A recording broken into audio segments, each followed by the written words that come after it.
welcome. Well, I guess I'm starting now. Welcome to Crosscurrence, home. Don't worry, this book is filled with empty pages mostly, so it's new. So, again, thanks for spending time with us tonight. It's good to see you all. Thanks, of course, to all the readers, performers, musicians, without whom this series could not take place. Happy to say some are here tonight in this context for the first time, namely Bruce Willen, Laura Condouris, who will be joining us later. She's at the ball game, right? Hello. Oh yeah, trying to get a bobblehead for us, but apparently it's sold out. They're sold out. So along with Laura, Will Ryerson is in town, and welcome home. And Will Yager also tonight will be playing this bass behind us. Also happy to say some are returning, again, some more than twice, namely Caroline Preziosi, Heather Rounds, Lily Herman, Monique Crabb, Sylvia Jones, and of course Teresa Columbus and Jacob Zabawa, otherwise known as the house band that's not a band. So yeah, it's nice to have a mixture of both familiarity and variation, opening onto a theme loosely held and welcoming two of exceptions. It's particularly good to be outside in this weather and in this enchanting courtyard, so thanks as well to Current Space for hosting and doing what you do for the arts, community in general. It is a kind of home away from home, which I treasure, but a treasure to be scattered and shared. Now, I come from a good home, thankfully, full of love, joy, humor, sensitivity, an appetite for learning, and a strong emphasis on practicality, which I've not fully embraced or begun to realize. Perhaps in part stemming from being haunted by the Holocaust, haunted since childhood, really, haunted by a world in which such unspeakable disasters arise. Recent history, continuing to unfold before us, seems to reveal the incremental nature of steps that all too easily move towards this horrifying direction, and brings home these paraphrased words of Krishnamurti: to become well-adjusted to a world that is profoundly sick is no measure of good health. In fact, I believe I heard last week from somewhere in the halls of government someone trying to explain the virtues of slavery, the generous teaching of valuable skills, suggesting that a thanks might somehow be in order or appropriate. It reminds me of a conversation between Freud and a young colleague who, after years of therapy, this colleague with a patient witnessed the moment of the patient's recognition of their so-called neurosis. This young colleague was joyful about the breakthrough and anticipating a near future recovery. Freud, however, quickly cautioned against such expectations as he explained, despite the conscious recognition of sickness, the allure of the security of identity most often outweighs the less certain movements of an unknown path towards better health. And this series came about in no small way through the exasperation of these times, which seemed to me so pivotal, sunk to the level where, quoting George Orwell, restatement of the obvious becomes the first duty of intelligent people. Selfishly, I wanted or needed to hear more from those who were writing or might write, given the occasion, but not just writers. What would a night be without music or theater and so on? So here we are then for the 7th iteration. And again, as you know, it's only possible because we are surrounded by so many ridiculously talented, generous, and soulful explorers, which make possible, at the very least, a more welcoming breath or spaces of healthy opposition towards a world that is not yet here. For the sake of brevity, I'd like to conclude simply by reading the opening passage of Nietzsche's preface on the genealogy of morals, followed by the last paragraph of an essay by Jean Amoret entitled "How Much Home Does a Person Need?" This is from a collection of essays entitled "At the Mind's Limits." he was a survivor of the Holocaust, and this essay is one that I continue to reread. Right before that, however, in order to hear better what follows, I'd like to share this one last thing regarding Bruno Bettelheim, also a Holocaust survivor who ended up at the University of Chicago working with emotionally disturbed children on rehabilitation. This anecdote comes from a book of case studies called Truants from Life. So it seems it was difficult to get these children to leave home, whether it be a bed, a room, or larger setting just beyond. A number of games were tried to meet this challenge, but the game that proved most successful was a treasure hunt, since it's with a view towards bringing something home that a treasure hunt begins. So in a way, one is always at home. They never truly leave. So this is the preface on the genealogy of Mars, just the first paragraph. We are unknown to ourselves, we men of knowledge, and with good reason. We have never truly sought ourselves. How could it ever happen that we should find ourselves? It has rightly been said, where your treasure is, there will your heart be also. Our treasure is where the beehives of our knowledge are.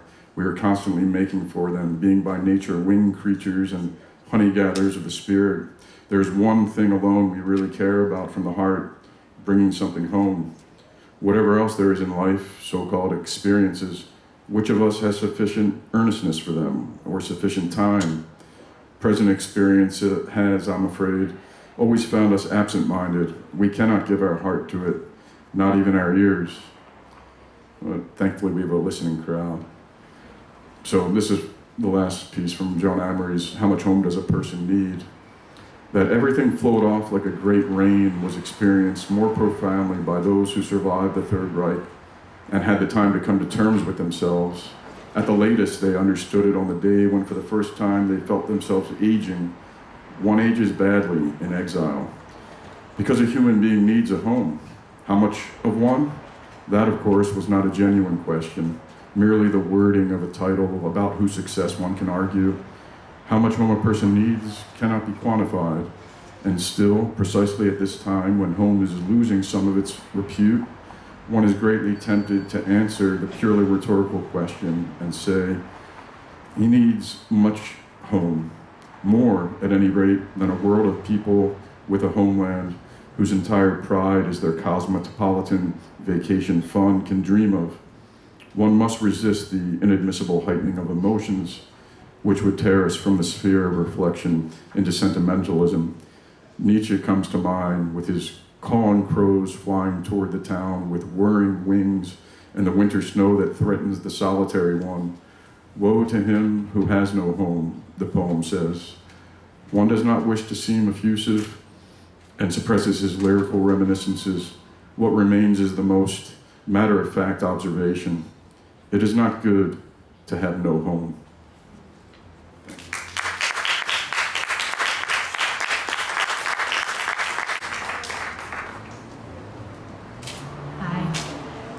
Thank you, Andy, for having me back to this wonderful series you've created with such a stacked lineup tonight. Poem is something that I think and write about almost always in some way or another, and especially lately. Geographical homes, homes that are people rather than places, the home that is the transit between multiple homes, but also thinking about scales of home, from small to large. Home as the constant of living in a body, and the constant of living on this earth in a universe and anything extending beyond that, and somewhere in between still a need to place things architecturally. So I'm reading a bit from a series of fragments in progress, moving between reasoning and embodiment, mapping things out loosely with the idea of a syllogism, a form of reasoning in which the conclusion is drawn from assumptions, and in turn mapping things out by placing them somewhere I can see or feel them. Syllogism. In the dream, my body knows how to fly. It does what it has seen other things do with wings.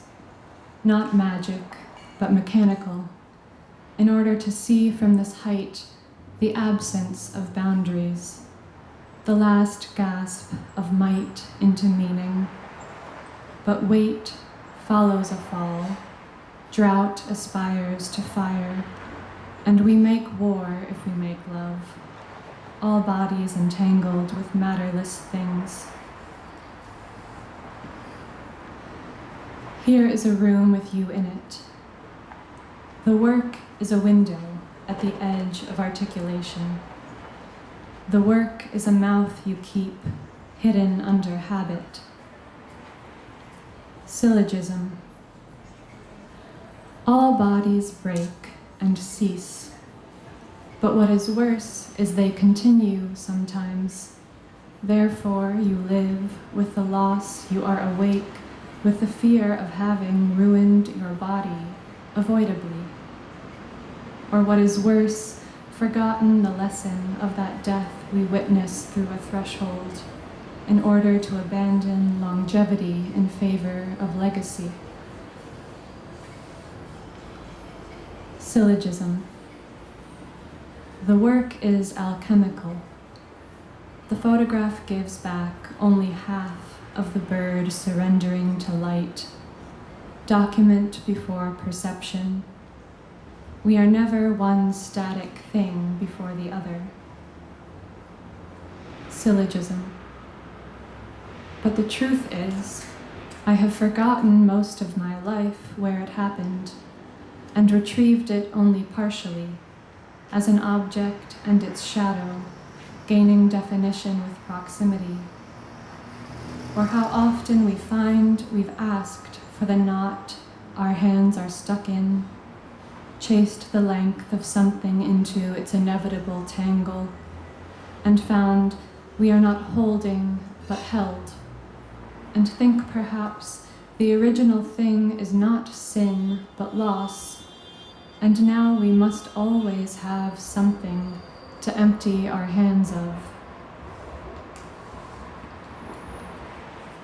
Here is a room with you in it, leading to a house inside another house, land made a bridge between a closing distance. I am looking for a feather on the pavement, which signifies nothing, but of course it is always suggesting sky, and we are always implying flight. Syllogism. The blood on the floor is part of the broken glass and its missing frame, for pieces of the malfunctioning body of sight taking failure to mean injunction towards a guilty ankle or echoless ear. Something is dying to get out ahead of the diaphragm weeping when pressed responsibly, or the liver finally tempered. In truth, my eyes are full of pathology, without a measurable distinction from pain, and all of this a prosthetic name for grief. If what we call back from experience is not measured, but chosen, I do remember nothing almost as well. Syllogism. The work is the risk before the answer. Always one turns first. I am afraid of making my life and changing my mind. Here is a room with you in it. Perhaps tomorrow we will build the bridge your father wrote.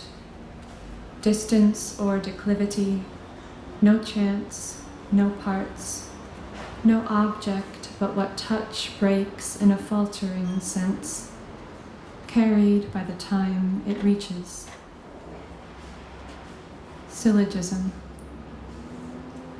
The prosthetic voice is made of light, lines that fail to reach their own remainder, and instead try silence. Syllogism. I don't pretend to see any better than the glass, holding out its doubles and inversions. We train the eye to synthesize. We train the ear to decide which sounds mean death and which mean entertainment?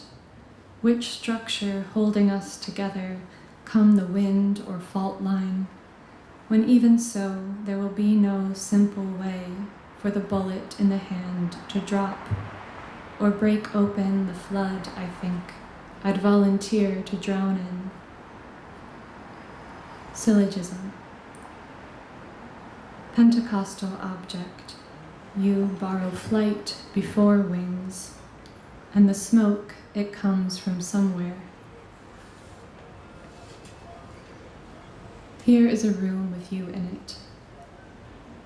The sun blinks with the plane crossing under it, or the bird across the window which lets it in, or it is a split second of darkness in the kitchen I cannot account for. Here is a room with you in it. Something as full as the space it is to fill will open. Thank you.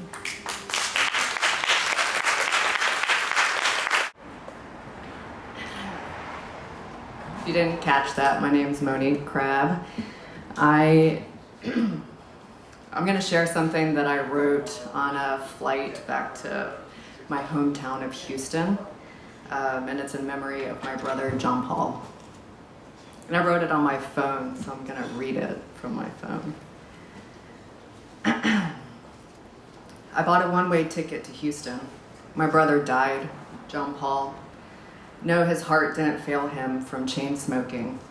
No, his brain didn't seize from the madness of schizophrenia. He went out walking and a car hit him.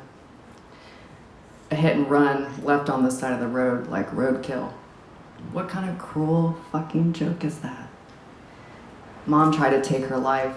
She took a bunch of pills, and all my brain does is mindlessly loop all of David Berman's lyrics from Purple Mountains, particularly the song Nights That Won't Happen.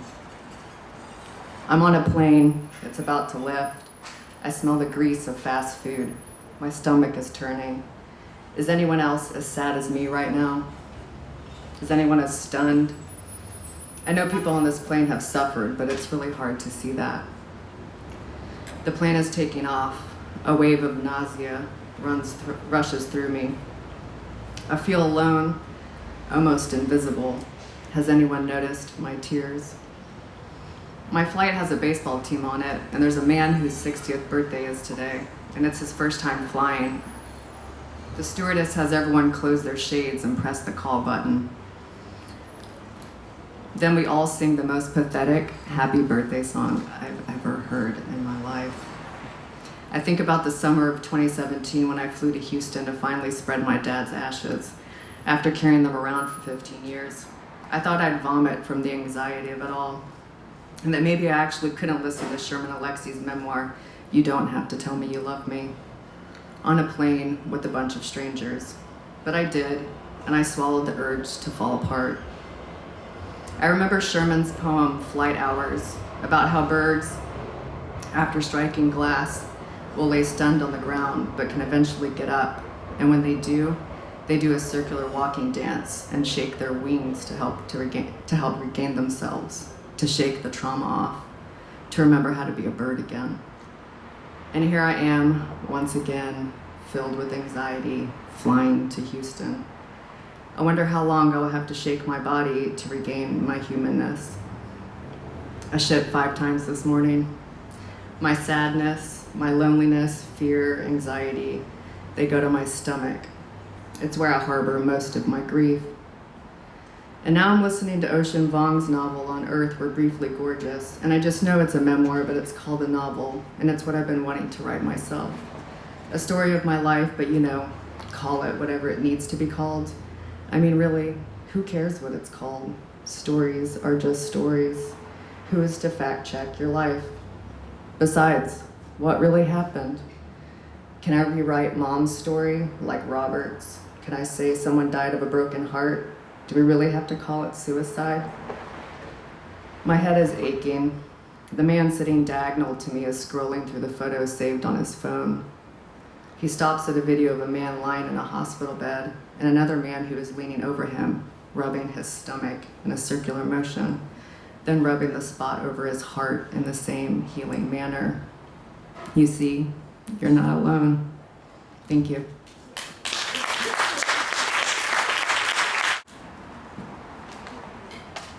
I really enjoyed the background image, the last one. That was great. It's funny how the train looks like the bus, looks like the airplane, like out of time, I guess. Yeah, home for me, I think means a lot of things. Like, it's something that is fraught, but it is also something that is an embrace. This place is starting to feel more and more like home every time I come to it. Yeah, I'm gonna read a couple poems that are inspired by home and also inspired by leaving home. This first one is called Fast Backwards. After Toy Derricott and Charles Simic, Fast Backwards. Isms aside, conjuring Derricott, I see my father after his death in Baltimore, covered in soot, shopping for groceries at the 24-hour Giant. Then again, hurtling through the dark, outside a Bronx alehouse, punching the air behind me, sighting Charles Simic, the blood-curdling shriek of my mother audible. What registers first is this kind of subsonic rumble following a glance. Yet there he is, slouched as a French horn, sitting on a nocturnal pew, giving away golden parachutes, pacing in continuous circles, quicker than a soft-boiled egg peeling its own shell, thin as an antenna bending into a Medusa curl, reneging on tomorrow. Seeing him feels like naysaying down an engine of hilarious grief. All those fat rodents sounding violently like tires, oozing into a Rottweiler.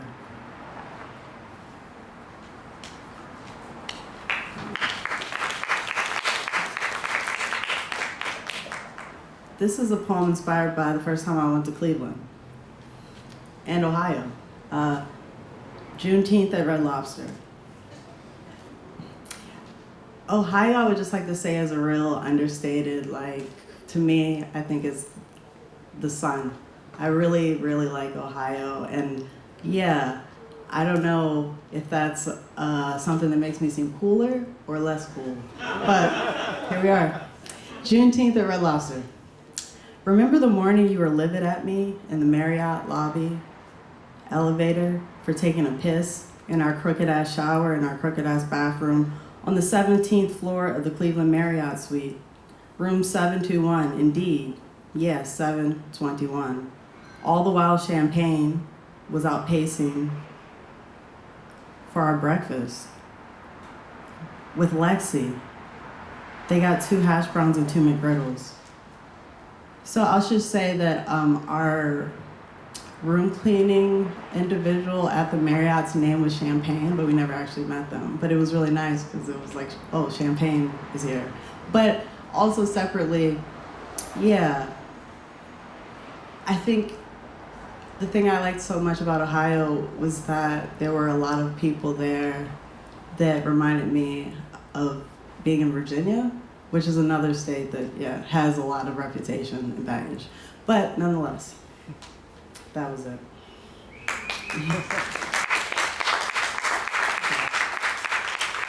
This poem is called Tender-Headed. It's a cento, which is a poem made of different lines from other poets. It's featured in Shenandoah Journal. And yeah, tender-headed. Between youth and whatever's next, the river is moving. Nobody sees me running toward the sun. Her hands are cold. What time is it? Sweet clock of wakefulness. What is mercy? A pony on the balcony, a man who swam in his house 3 days with God banging on the door like the police. At 8, I was brilliant with my body. My mother had 2 faces and a frying pot. How embarrassing is love? Isn't it wrong the way the mind moves back? Will grief and loss swamp us? I am trying, I think, to forgive myself.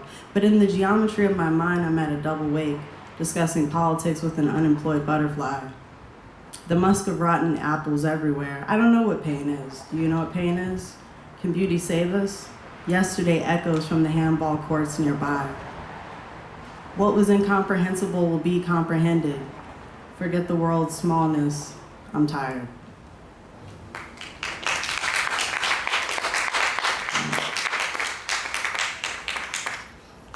I think this is just one of those associative pieces that was kind of spurred off of like being at the house, not doing anything, having trouble connecting to the Bluetooth. Special troubles with Bluetooth. With the AirPods, I have to always forget the device, then re-remember it. It's like we live in the future, but under what conditions?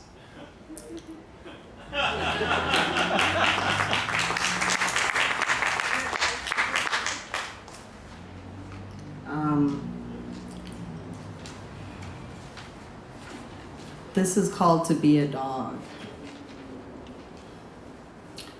To be a dog in a car eating the first grapes of the season with its head out the window on the interstate. To be the American Red Star, fixing itself above the tree-lined highway. Mile per hour aficionado, treading upwards. Evil line said dog. It's worth noting that, Cleveland is on Lake Erie, and me and my partner were huge birders. So we saw a lot of really beautiful, goldfinches, yellow warblers on Lake Erie. And it's, one of those things where it really did add a lot to the experience. I encourage everyone to get interested in birding. This next one's called Pleather is Timeless. It's a little cynical, but, pleather is timeless. Pleather is timeless, so we drive straight from work to jail. Everybody's paid under the table. Well, let me start over. Pleather is timeless, so we drive straight to work from jail where everyone's paid under the table, and everyone's under the table now. I pick the Japanese nettles off my zinnias by hand every day, drop them in a bucket of water, feed them to the chickens, and at the natural food store, there's a sign on the wall saying, you can get a 50% discount on rent if you pay in cash. So I guess that's more of like a housing crisis poem, which is about home too, I guess. I have a few more, not too many, I promise.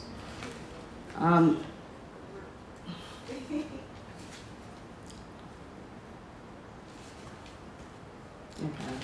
This is, I don't know, I think I spend too much time on the toilet reading and scrolling. I guess that's what this is really about. If the river jumps out of the bathroom, I'll be pissed.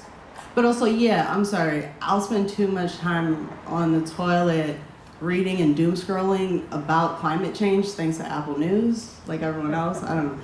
So this is inspired by that in a way. If the river jumps out of the bathroom, I'll be pissed. If that river jumps out of the bathroom when I'm getting ready for bed around 1 a.m. and now it's 4 and I'm on the cup of tea number 3, she's walked in twice to see if I'm still looking for her, which I'm not because that's her favorite game. I sketched this bird picture while worrying inside, trying to not look out the door. I can hear her outside on the leaves, the idiot. The river, is Mother Nature in a way, but I guess it's also like, I'm tired of the Mother Nature analogies for saving the world. I don't know. That's that poem. This one is also a little bit of social topics, but not really.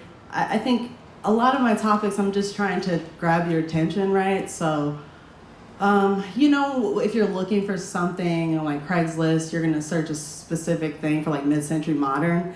I like the idea of like indexing, turning up things that are like serendipitously related to the topic at hand. But also all of my poems, I should say, are very much anti-AI poems.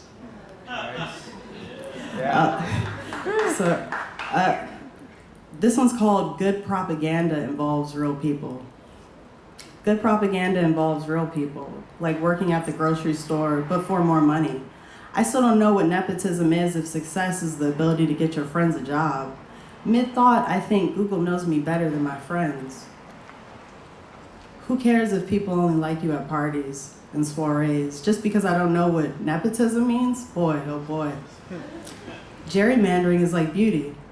If the political winds do or don't shift into more salient slices of non-sentient activism, where in the sausage of repeating decimals does that leave us?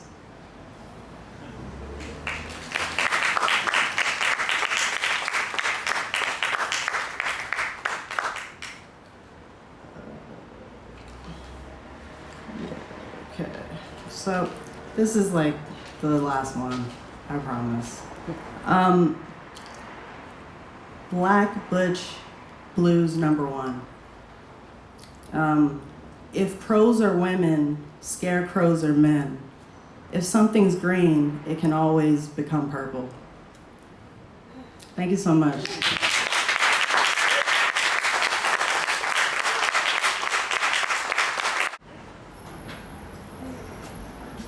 I was supposed to go after Monique, so that really just, here I am. I wasn't sure when I was coming up, basically is what I'm trying to say.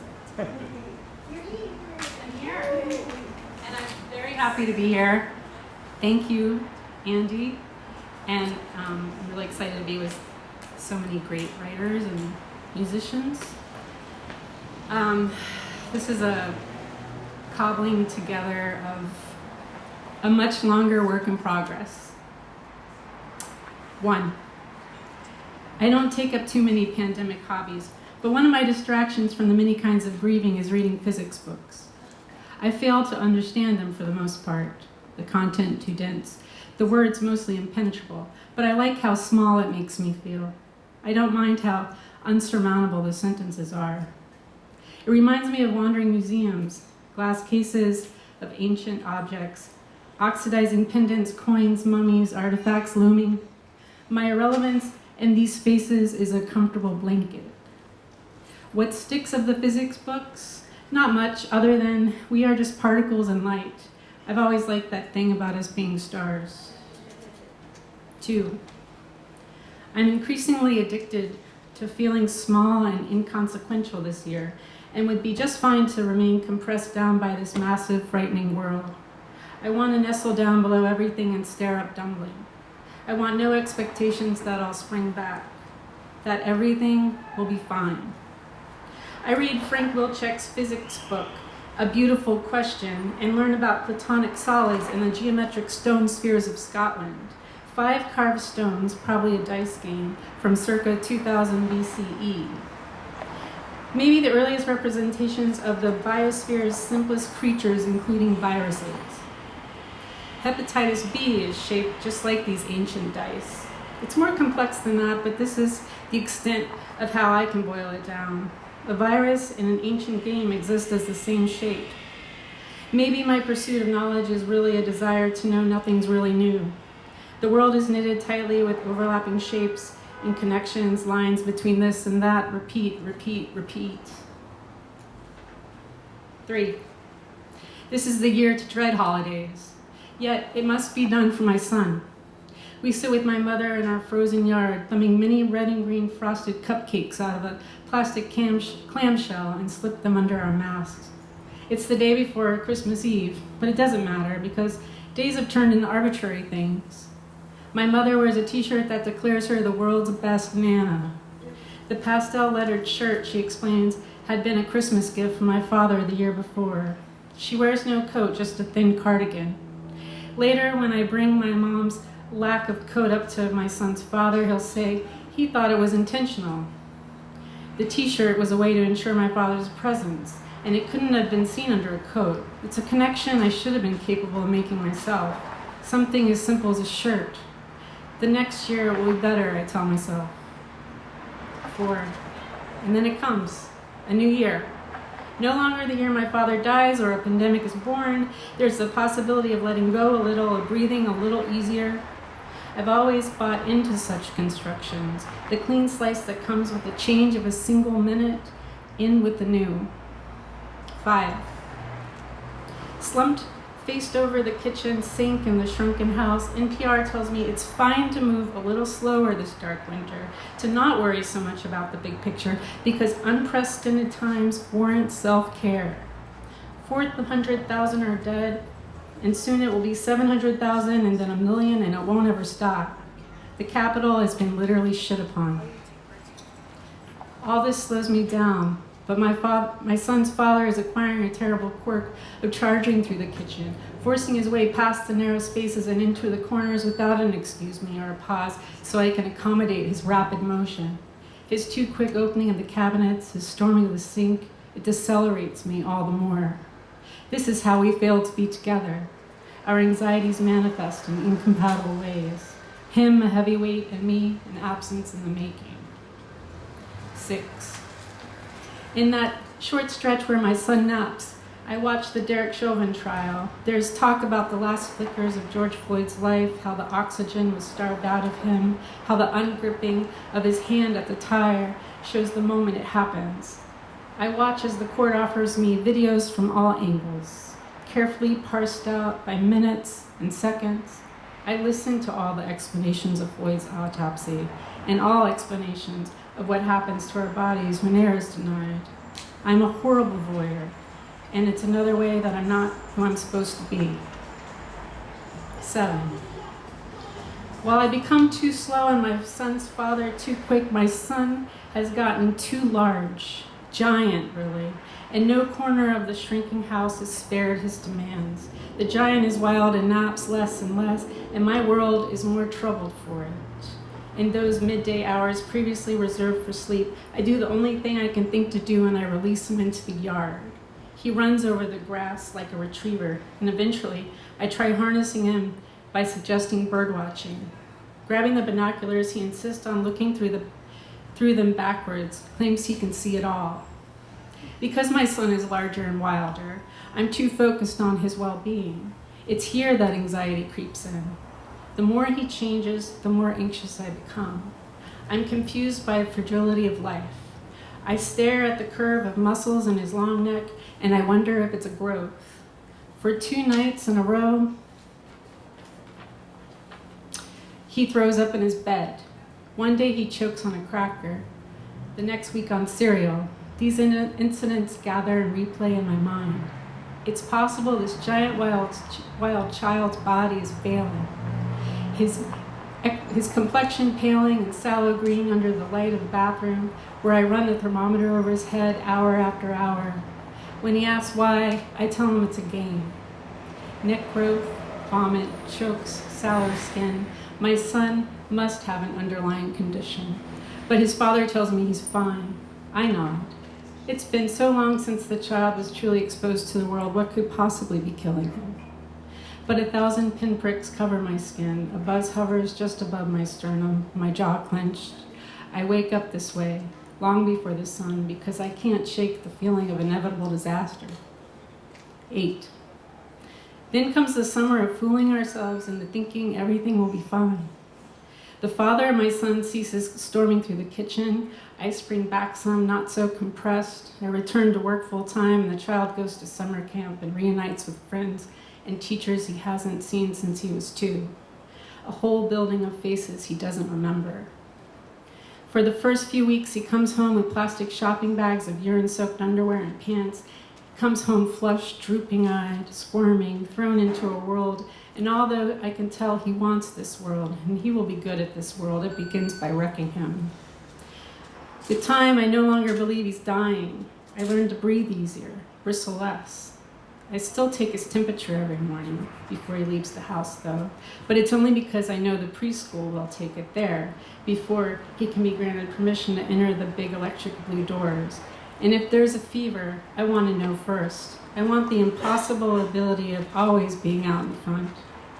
A month in, and my son asked me if I remember playing outside before lunchtime, as we tended to do during our long pandemic days. I do, I say, of course I do. It's evidence of how moments span a wider distance in his narrow time frame here.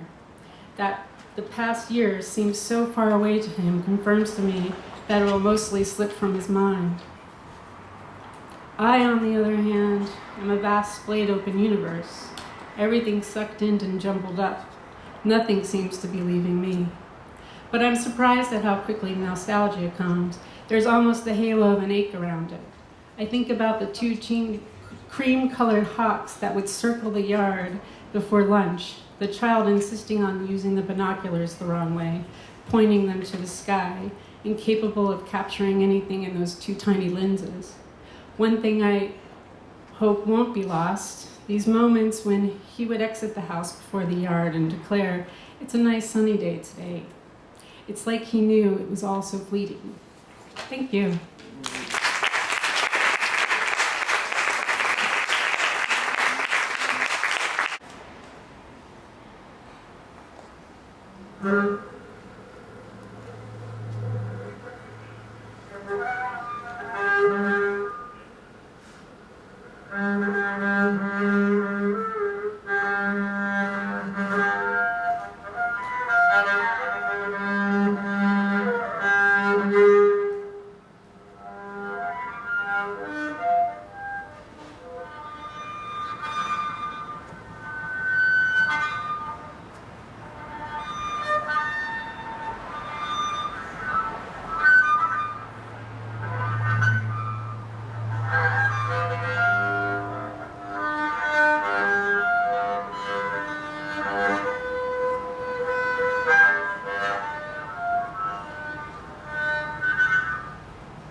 thanks, Current Space, and all of you for being here.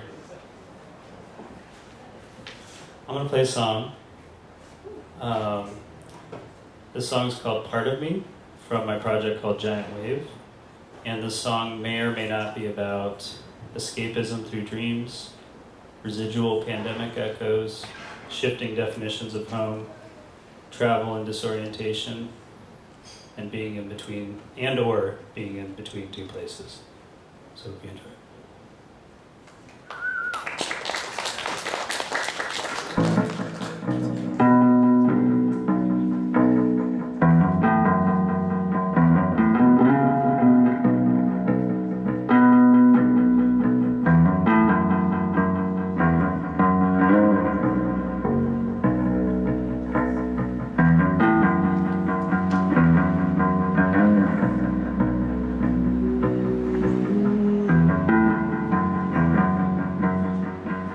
Travel so far, maybe I've been there before this time.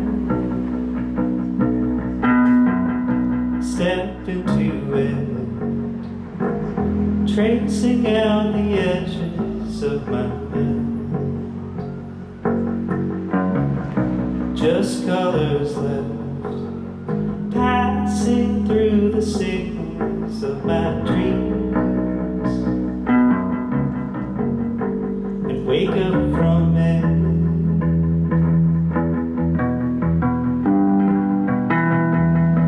You wake up straining for time, worried and returning to our lives. Not where I'd like to be, living in the future when it's done. Much rather be swimming in the visions of my dreams. Part of me is close to function, ready for the next thing on my list. La, la, la, la, la, la, la.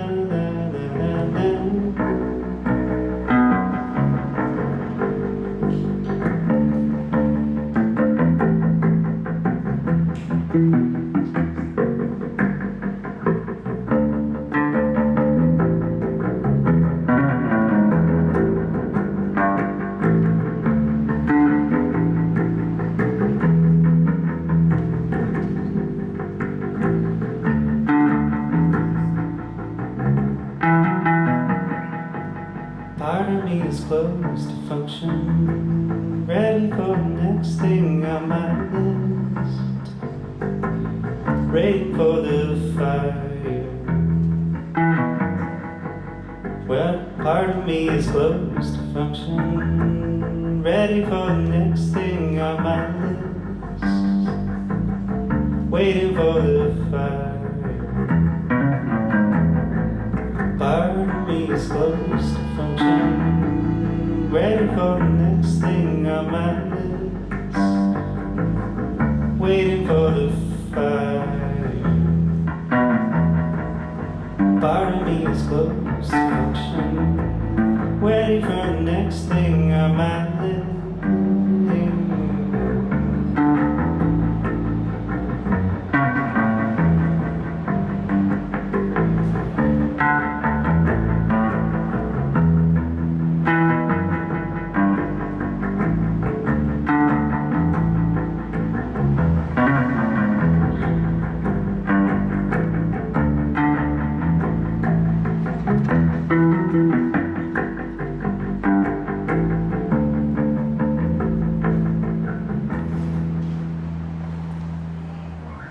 Thanks.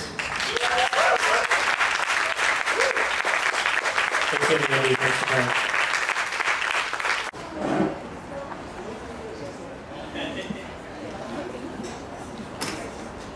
everyone.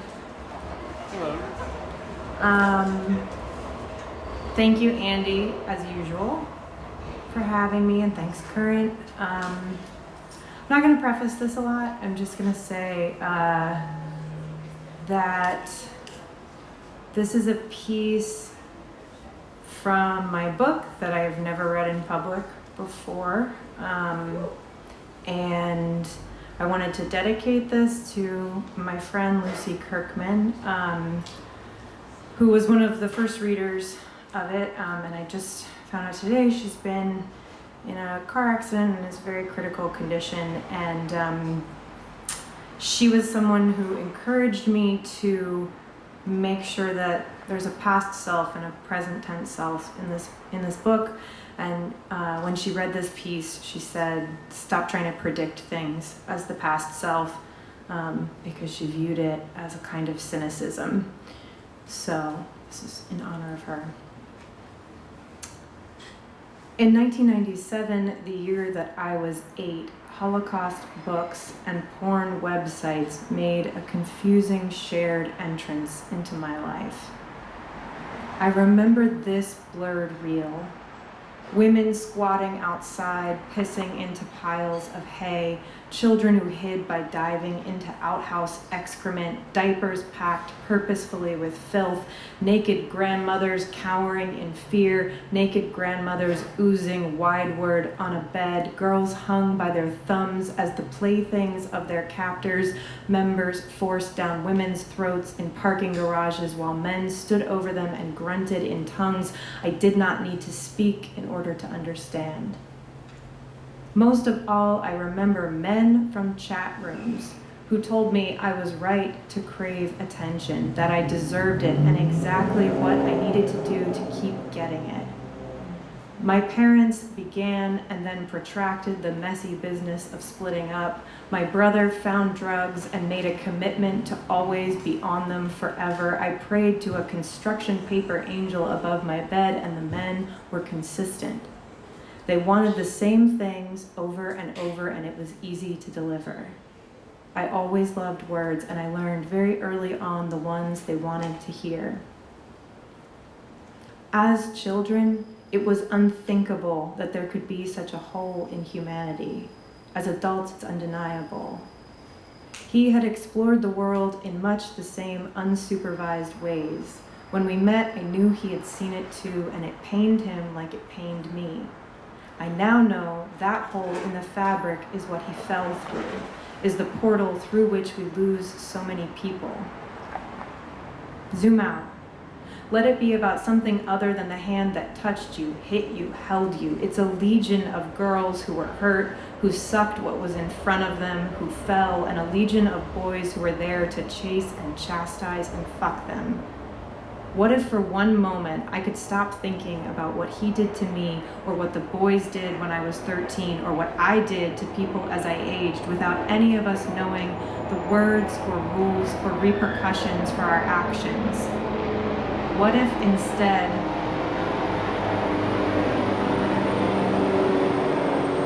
I'll wait. What if instead I start to think about what moves in the darkness that we're all so afraid to bring into the light? I know it would have been better if there had been someone who found genuine shock, someone who had the instinct to say, why would you do that to your body? Why would you let anyone do that to your body? I won't do that to your body. Anytime I had to work hard to bring him back from the brink, the exertion sent me spiraling afterwards. What keeps you alive in crisis, writes the poet Tanya Tagaq, can kill you once you are free. But he was suddenly back. I had him again, and he was sorry. He couldn't have been more sorry for what happened every time one part of him vacated the premises and left that other guy in charge. And I forgot too. I was gleeful to forget. The momentary victory always eclipsed the endless battle. I leaned into his arm and let him bear some of my weight. The greased horns and car alarms were still steeping in the summer heat, but we walked through the garage suddenly untouchable. I understand the mistrust. From the outside, I'm just the woman who came into his life and ruined the balance he had struck with the universe. He would take whatever he could find from it. He would pull and pull at its unraveling threads, but he would remain its darling son. In exchange, it would let him live, because he was more in love with living than most bright spots when they are bright. The closest description I ever found is in the book where Rufus wants the man at the bar to buy him a sandwich, and he knows what the man wants in exchange, but he doesn't know exactly how hard the man will push to get it. There's something that I have felt in my own way for my own reasons that comes back to me whenever I read about this, when he's at the bar and the man is offering the sandwich, but we don't know what price he intends to exact for it, and we hear at that moment in Rufus's head, "If you touch me," he thought, still with these strange tears threatening to boil over at any moment, "I'll beat the living shit out of you." When I met the painter and still hadn't known how to ask for kind hands, he had not been preying on me as surely as the man was preying on Rufus, and we were not bottoming out in a bar in a country that hated us, but fucking in the woods of some wealthy estate where we'd both been invited for being artists, in a country that loved us and had told us we were loved from the moment we were born. The only similarity is that the painter was trying to read minds too, to know what it was that I wanted, in the same way Rufus was trying to understand what the man wanted, and I wondered how anyone could want something from people who are in such dire straits. And when the painter's hand, which felt like a club, finally hit me in the eye, and I felt the weight of a man, a whole man, and every man who'd come before him, and especially the one who'd gone for good, when all their weights came slamming into my body with a jolt that numbness had let me forget, I shook and sobbed and could not explain to the painter what bell his swing had shaken loose and set ringing. He brought me ice for the black eye, took one of my books off of the shelf and read to me for a long time until I stopped trembling, and I laid there, pacified and warm, and in spite of his compassion, thinking one phrase over and over, tolling in my head the thought that I'd been trying to spring loose from my body for months of mourning, and that now, so sprung, could never fit back in. That's fine, I thought. Read to me. Go ahead. But motherfucker, if you touch me. My brother and I walk past the burrow that looks like an elephant, past the old grist mill with its decommissioned wheel bleeding iron into deep, stagnant water. Defunct railroad ties are at our feet. We skip across the rotted out boards connecting them. After everything that's happened, he is subtly critical of every man who comes near me. There's no telling him that he couldn't have saved me from myself and what I was hurtling toward. In some ways, he understands that, certainly better than any non-addict brother could. Even so, all he knows for sure is that he was gone for a long time, and that when he came to, something had happened to me. He keeps calling everything mighty, the mighty Susquehanna River, the mighty Conowingo Dam. I haven't seen him sober in 14 years, and it's mighty. I didn't know that it would take getting used to. I didn't know there would be pain in realizing just how long I'd been holding my breath, pain in letting it go. Lift Your Skinny Fists starts the album that I play to let short winter afternoon model into long winter night, and I'm holding the breath I still have, the breath my husband will never have again, holding it for my brother and the life we've finally found on the other side, the deeps we had to cross to come here. And he says, "You know, kid, about the other shoe." And I nod. What else have we been learning if not about that shoe and how to avoid being crushed when it comes? And he's still breathing with me. He says sometimes it just doesn't drop. Thank you, guys.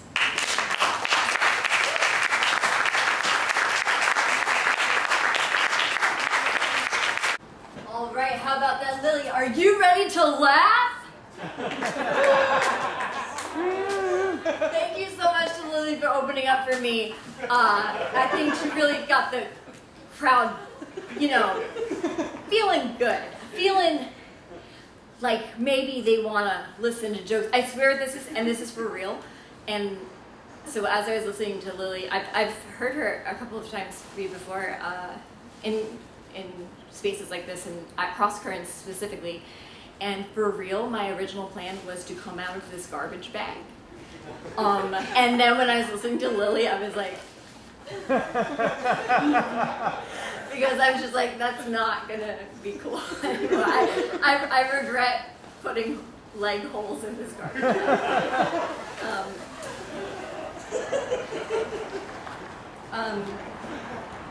So, yeah, my story is also kind of about addiction and mental illness, and now I realize it's not so bad at all.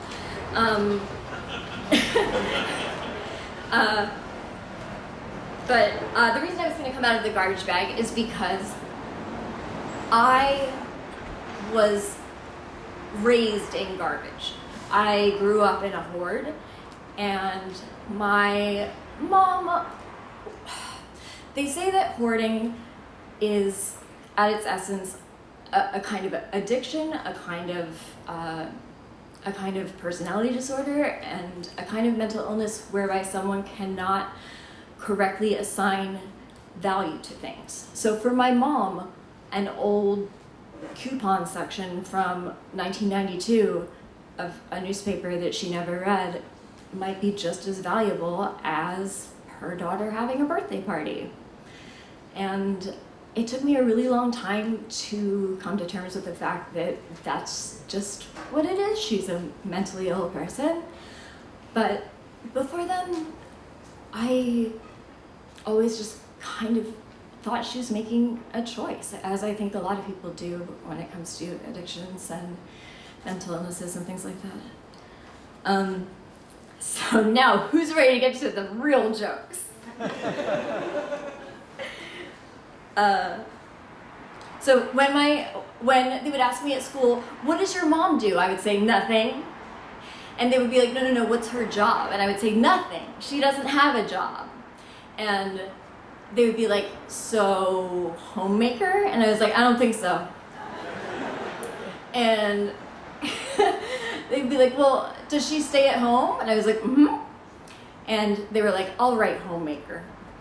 And when I was at home and filling out forms with her, I'd be like, Mom, what should I say your job is? And she would say, right, homemaker. And I was like, I don't know. I'm not so sure.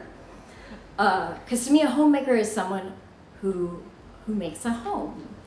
And a stay-at-home mom, you know, that's a job for real. But that comes with duties. I feel like if you're a stay-at-home mom, you have to provide mom services, which my mom did not provide. So it kind of, I feel like if she had had a boss who wasn't me, she would have gotten fired.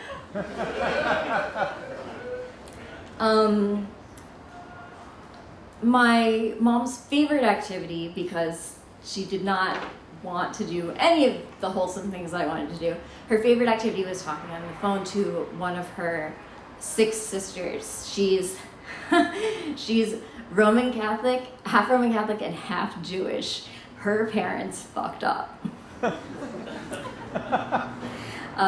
So she's naturally a very anxious person, and she would spend most of her time talking to her many sisters. And one time there was a fire in the toaster oven, and I was like, Mom, there's a fire, and she was like, what the fuck? And I was like, and it was in front of her. It wasn't even like in a different room. She was in the kitchen, and it was on the other side of the kitchen, and we don't have a big kitchen. And so I was like, Mom, the toaster's on fire. It's a fire. And she would be like, oh, I gotta call you back. And then she finally paid attention to the fire. My therapist once, when I was like, no, I wouldn't call my childhood neglectful, my therapist said, well, your mom did literally ignore you when you yelled fire. So it might have been a little neglectful. Let's see. I'm sorry. My mom always prepped me for catastrophic scenarios. She had this, I really don't know where she got this one, but she's very, very religious. She is practiced in religiosity, which is a word I learned fairly recently, which is the practice of religion without joy.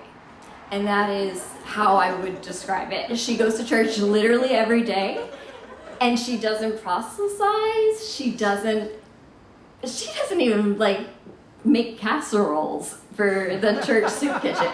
She just loves the ritual of it. And I think now I understand that. But so somehow I do not know how she got this idea in her head. But one day I overheard her talking to her sisters. This was in real life, not on the phone. And she was like, this was in the early 90s, and she was like, 1998. Oh wait, I forgot. No, she's not on the phone. Why am I doing a phone? She's like, 1998 is the year that the Antichrist will come. And I was like, oh my God. And I didn't want her to let her know that I was overhearing. But I think one of her sisters said, well, why 1998? And she was like, because it's 666 3 times. And I was so scared, and it took me until 1999 to be like, wait a minute. Why would the devil give a shit? And why would the devil be using a Gregorian calendar? Like, I feel like he has enough power that he can just show up on his own. He doesn't have to be dramatic about it or symbolic and be like, I'll make it 1998 because they're using this modern calendar system that makes it 666, my favorite number, times 3. But anyway, up until 1998, and during all of 1998, I remained terrified that the Antichrist was alive on Earth and was going to kind of like, I guess, worm his way into everyone's life. She told me that there would be like chips implanted in everyone's heads, and that everyone would have the mark of the beast on their hand, I think, like in Revelations. And so anytime anything sort of like remotely like that would happen, because it was the late 90s and technology was starting to be a thing, you know, computer chips were starting to be a thing, she'd be like, here it is. It's coming. And I was so scared. But luckily she had a lot of sisters who were down. And if you have sisters, I have so many friends who have brothers, but not that many have sisters. And if you have a sister who you have like a good relationship with, and maybe you're best friends, or maybe she's just sort of like supportive in general, then just don't come at me because you don't know my life. If you have brothers, that's a different story. If you have even a brother that you are super close with and you have been tortured at some point in your life by your brother, that's just a given. It's at some point in your life, many times, there will have been a time when your brother will have acted like he really needed the bathroom or the computer or the phone or even just a blanket just because he knew that you wanted it. And he held on to it just to spite you. And that is the true human experience. So if you had a sister, you haven't lived the full human experience. Sorry, I just skipped so many things because now they're not appropriate.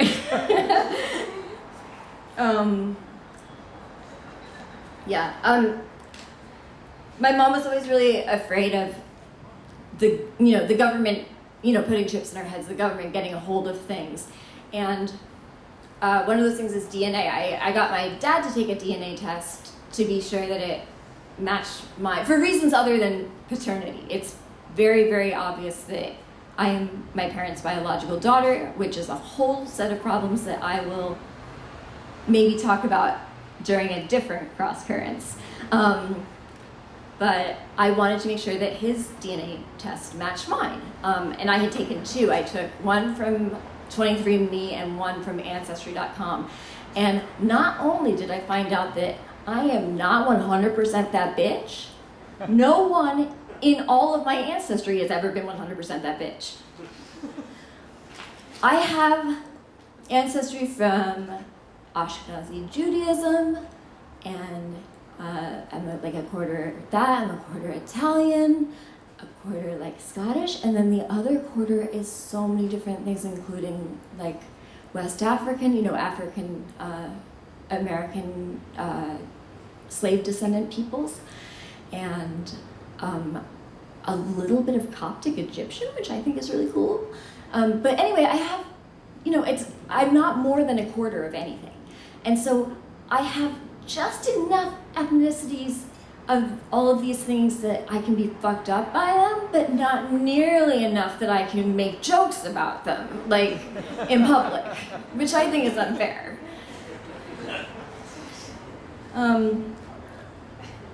But yeah, so it is very creepy to imagine the government having your DNA, but at the same time I kind of wonder, like, do you really think you're that cool that the government is gonna Jurassic Park your ass?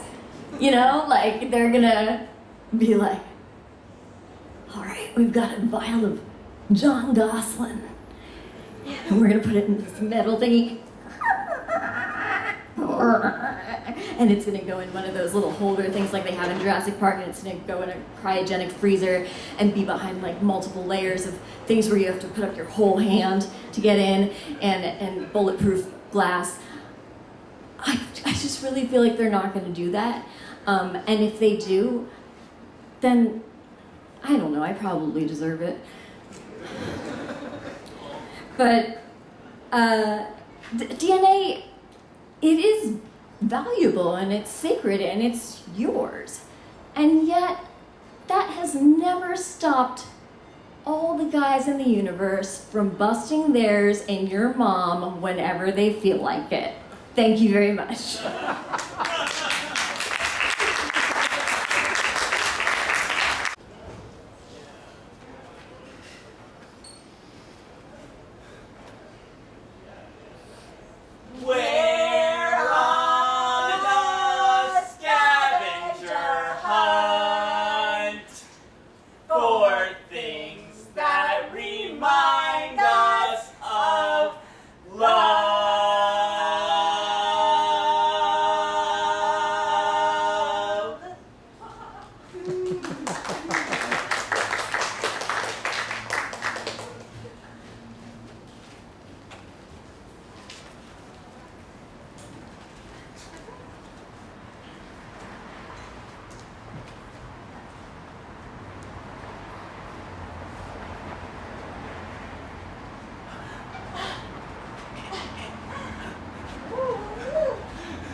reminds me of picking berries. Do you love picking berries? Berry picking, berry picking. Find a bush and stick your hand in. Berry picking, berry picking. It's summertime.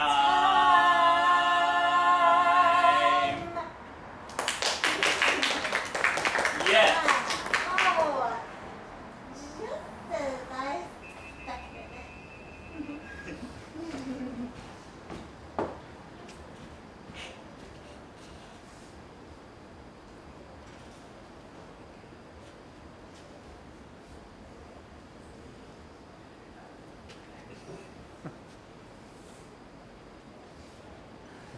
Just as I suspected. It's a phrase. It's a phrase. It pops in. It pops in. It pops in. It pops in. When you're doing something that you've done before. When you're doing something that you've done before.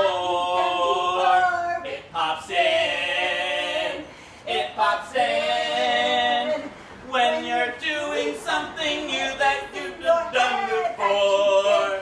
It pops in. It pops in.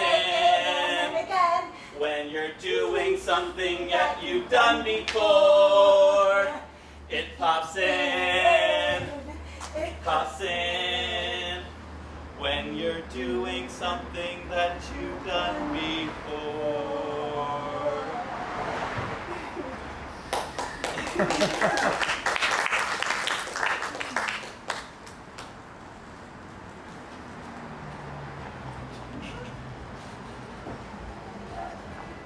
Jenga, jenga, jenga, jenga, jenga, jenga, jenga, jenga, jenga, jenga, jenga, jenga, jenga, jenga, jenga, jenga, jenga, Jenga, Jenga, Jenga, Jenga, Jenga, Jenga, Jenga, Jenga, Jenga, Jenga, Jenga, Jenga, Jenga, Jenga,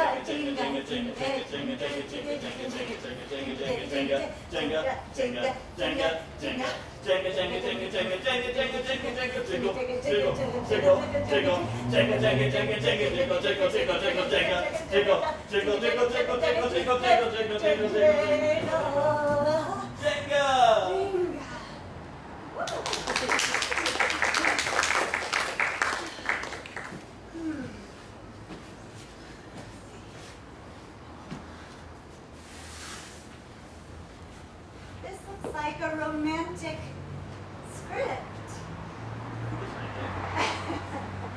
This looks like a romantic script.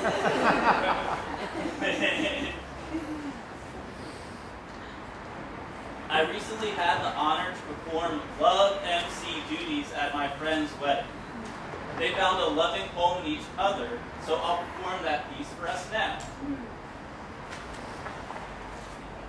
Good evening, all.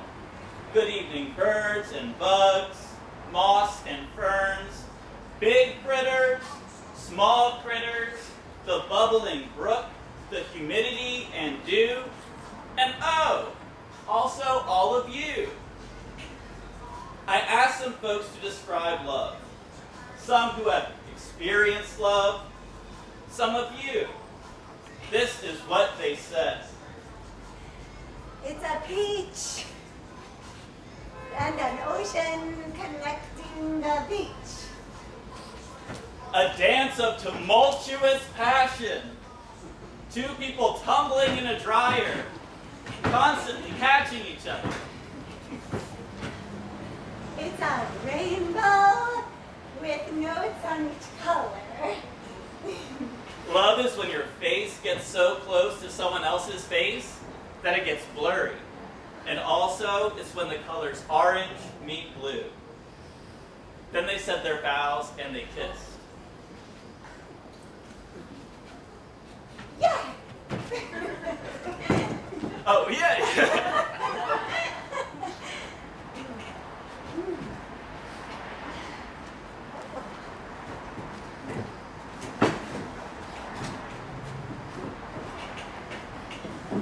I'm here with renowned pop star Poppy Popperson. Tell us about this cat sitting on this cow. Well, my friend got me this for like a holiday present. I live with 5 other people, and we all got each other presents around the fireplace and with stockings, and they were so good, they were so funny. So funny! Yeah, they were really good. Oh, I'm sorry, I got carried away singing. Tell us what's inside the cow. Oh, you free. This is a piece of dried up veggie imitation meat. Veggie imitation meat? Oh, does it smell? No, it doesn't smell. It's like 10 years old. My friend gave it to me and said, well, I said I would keep it forever. It was already gross by the time I got it. And I've had it in my fridge for like 10 years. Do you have anything else to say to the people out there? Oh, yeah. There's some notes I put on it because it looks kind of gross. If you want to get good notes from your friends, ask for them for your birthday and wear clothes that they give you all around. All around! Yeah, share clothes.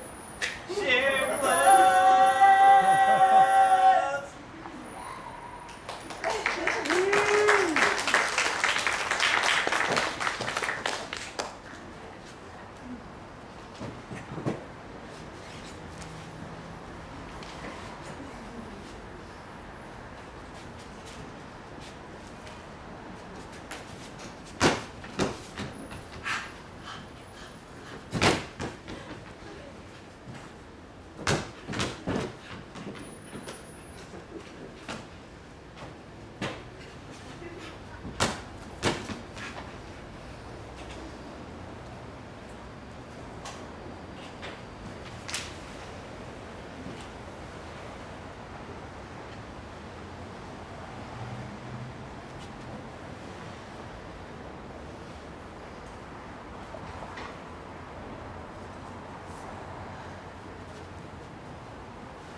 sometimes love is saying goodbye to something.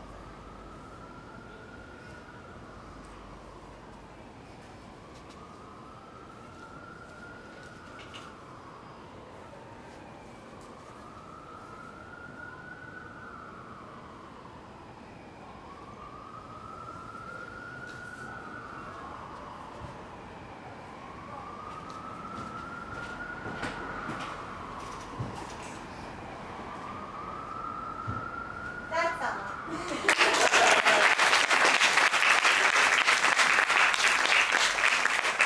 Yeah, so the theme of tonight was home, and so these, I'm going to be performing a few pieces and themes, things that I recorded during the pandemic when I was stuck at home in a room, and this is the first time that I'm sort of figuring out how to translate some of that to a solo performance. So thank you all.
you.